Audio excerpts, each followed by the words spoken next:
I was invited by a friend to go and meet this young master from Mauritius, and he was giving a darshan. And I said, "What's a darshan?" And my friend said, "I don't know, but I think it's some kind of a blessing." Anyway, I nearly didn't go, and something really pushed me. The moment I saw Paramahamsa Vishwananda, the moment I saw him, I recognized him. I knew exactly who he was. I felt him inside of me. We stood in the darshan line, and by the time I got to about 10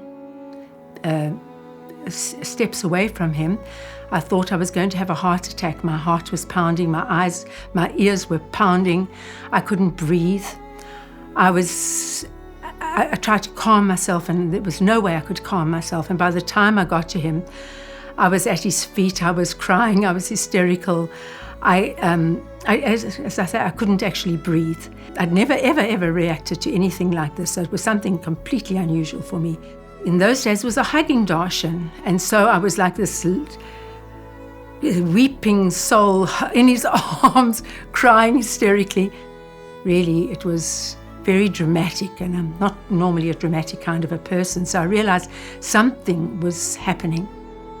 A while after that, when I was a little bit more comfortable, I said to him, "What happened that night I met you?"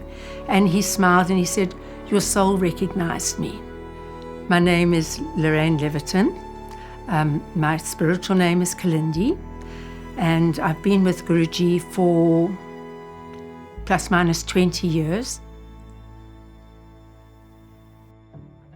In the early years, he was invited to some devotees, about half an hour, 45 minutes from Johannesburg, and I went with them.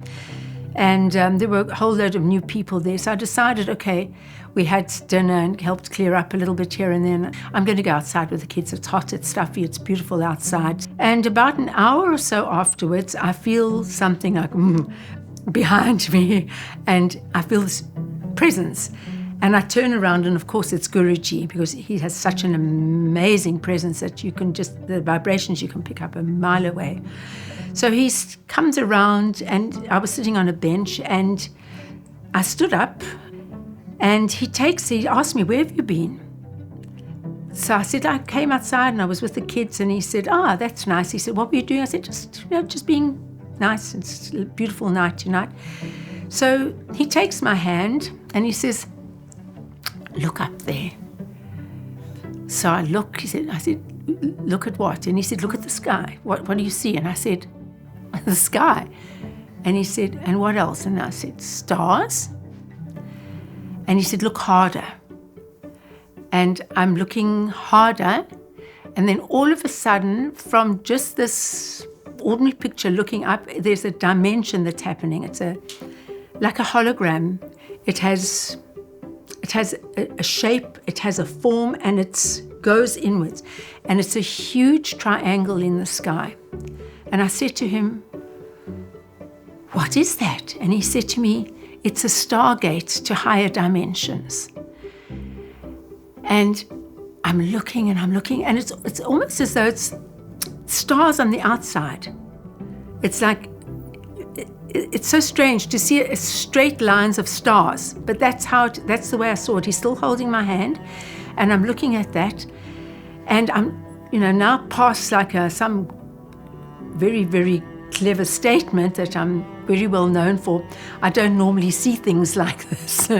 And then he says to look to the left of that, and I look to the left of that, and he said, "What do you see?" And I said, "Another one."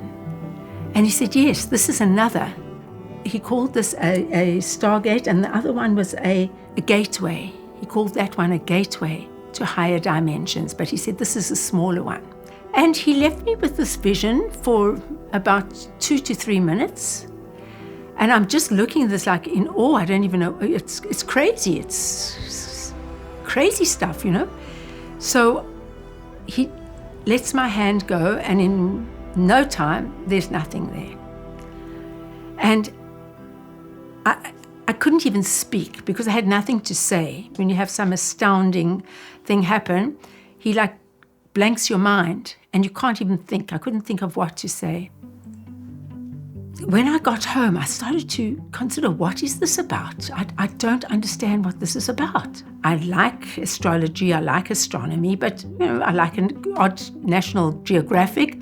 What is he trying to tell me? And I used to come home, whenever I came home and it was a bright night, I would always look at and I still do, always look at the sky, remember this experience.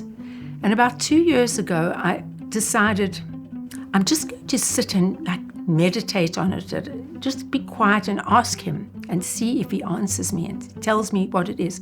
And I said, Guruji, please tell me why you showed this to me. What is the purpose in it?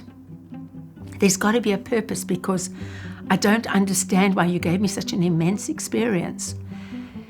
And I now, as far as I could make out, what was said to me is that, so you never forget who I am. And this got me thinking, how many people have forgotten who he is? How many people he has shown these immense experiences? He's shown the most incredible things. He's demonstrated situations, shown his omnipresence, omnipotence. He's shown so much. And people in no time can go against him with one misunderstanding or one conclusion that they have made. Something that happened when Guruji was here, and I spoke the story in front of him that night. And when he heard what I had said, he said, yes, that's good. But he said, there's another reason. And the other reason is that I'm showing her where I'm taking her one day.